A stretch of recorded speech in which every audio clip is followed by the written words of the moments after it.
So they built these big and large streets. And we are crossing now in a few moments one of Paris' beautiful bridges. We have over 29 beautiful bridges. Later on you will see the most beautiful one. And coming to the so-called the left bank, which is the oldest part of Paris. You see the river Seine on your right hand side, which is long to Paris. It's about 350 miles long. In a few moments, ladies and gentlemen, you will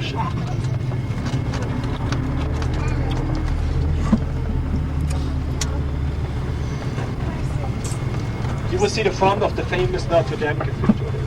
Notre Dame means, in your language, Notre Dame means our mother.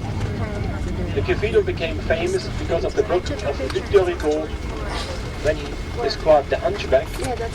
But back to the history, it was built in the 11th century and finished at the end of the 18th century. One of the most famous events in France is French history happened. You see now in the Notre Dame Cathedral on your right. Happened here in the cathedral. Napoleon I crowned himself in 1804. In the middle front you see kings. You see these kings there in the middle? These are sort of called the kings of Judea. They were removed during the First French Revolution because the revolutionists thought that the church and the king had a too close relationship. So they removed the kings from the front. Later on they found them here. Sorry, ladies and gentlemen, we're coming. I'm sorry, I have some problems with the micro. I'm sorry. So we're coming now to the Latin Quarter.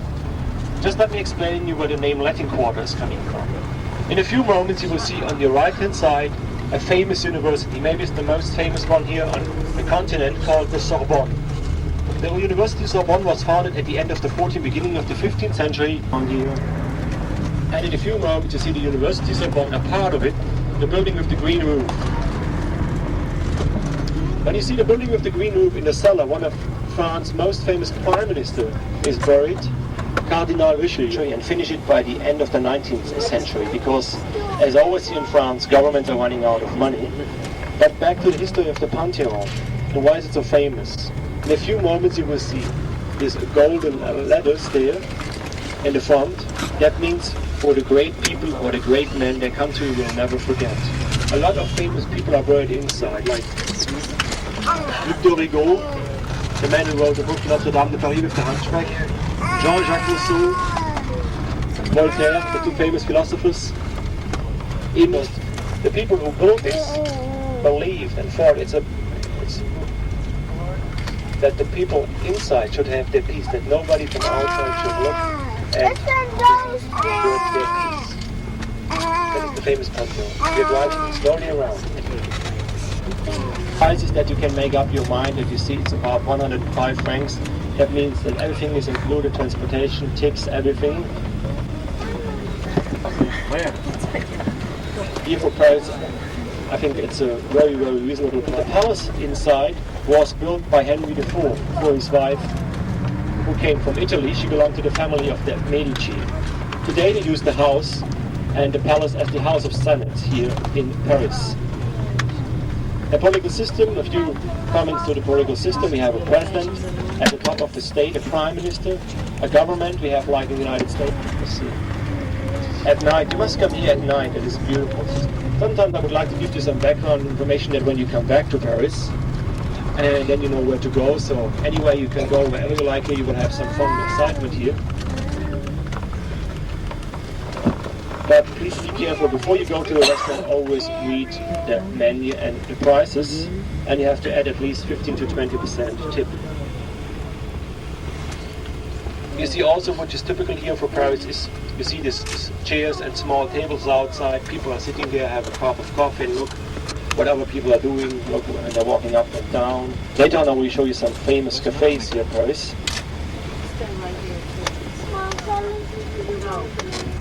St. Michael's Fountain here at night to your left hand side. I'm really sorry that you maybe get not the right impression, but you have to come here again at maybe between 10 and 11 at night. Then you will have the correct impression of Paris nightlife. It's too early in the morning because people just went home.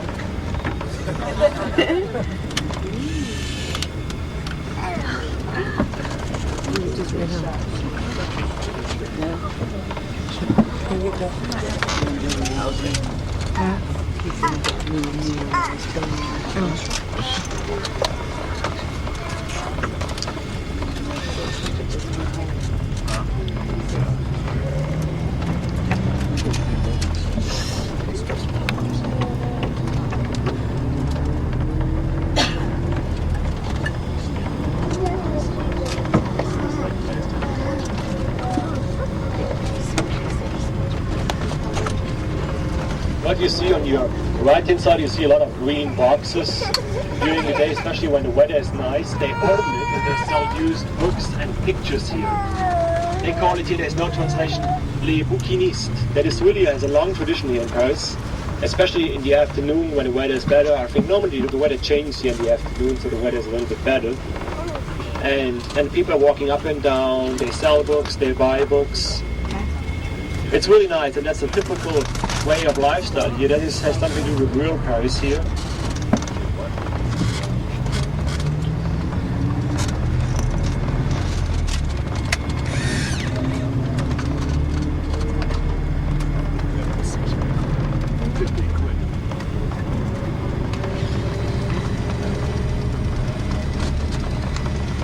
In a few moments, ladies and gentlemen, you will see on your left-hand side the so-called the French Academy, Académie Française, and this academy is controlling and supervising the French language. We have 4 big institutions and they are controlling the French language. What kind of development is going on? So that is their job. You see now on your left-hand side the French Academy. On your right-hand side you see the Louvre. Just in case that you're not going on the boat ride and the dinner and you would like to go on your own, that is the Louvre on your right-hand side, 6:15.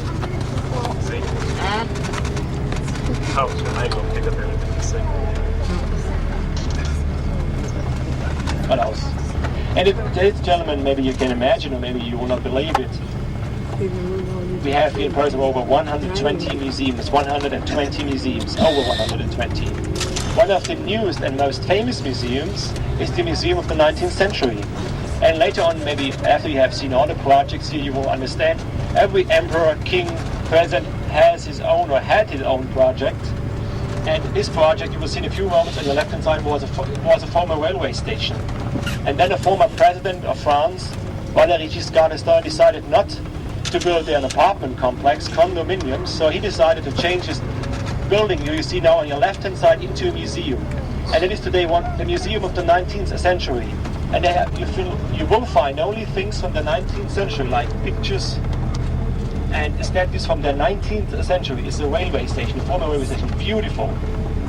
I would really recommend when you have more time, you need at least 1 or 2 days to go there. It is the Museum of the 19th Century, or the Musée d'Orsay.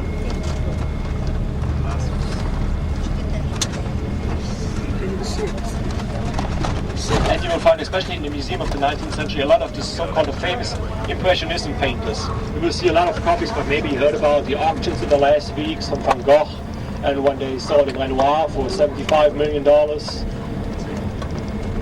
So, you can see a lot of interesting pictures. And in a few moments we are taking the right, but on your left-hand side you see the House of Parliament, the House of Representatives here in Paris. That is on your Assemblée Nationale, National Assembly here. And then we are coming to one of the most spectacular and interesting places here, so-called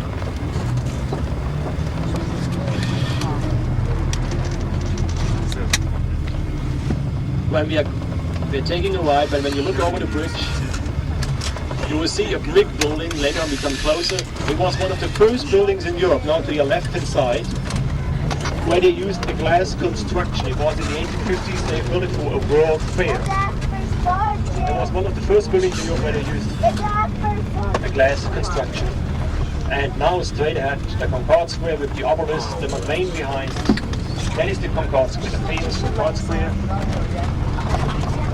Going back, the origins going back to Louis XIV and Louis XV. And now you must look really careful.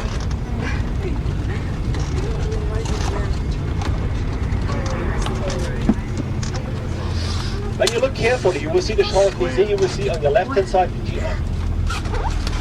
you will see the old Arc of Triumph, the big one in the middle, and behind you will see the new one, for the so-called for the next century. That is, and I hope that when you look on the other side, to the right-hand side, you will see the smallest Arc of Triumph. We have 3 Arc of Triumphs here for us. We drive slowly that everybody can see. Get ready to take a picture. That is the famous, we will drive up the Champs-Élysées later, no question, no doubt about this. But I hope that you will see this famous view from here. The Arc of Triumph, the new one behind, and on your right hand side you see the smallest Arc of Triumph on your right hand side. Behind this gate there, you see just a small Arc of Triumph. They are all in a direct line.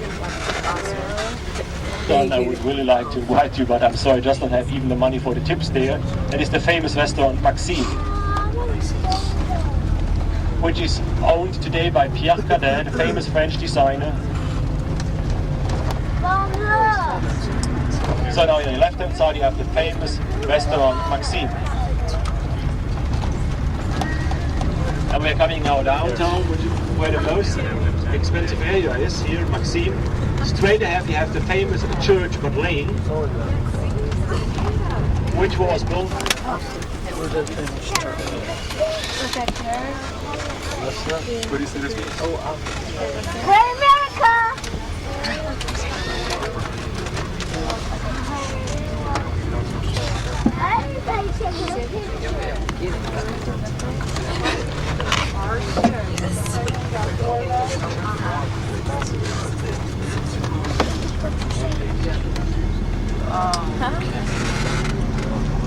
Straight ahead you see the most expensive and most interesting department store on the continent here.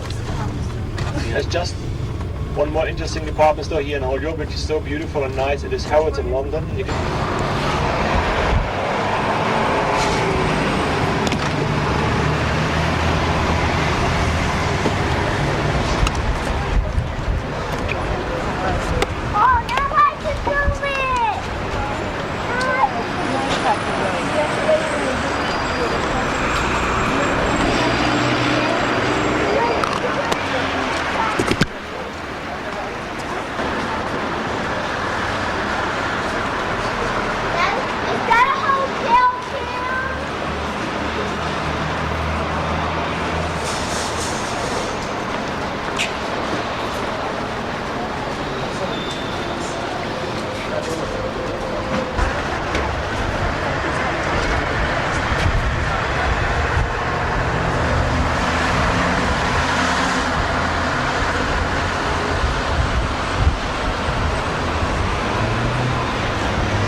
for different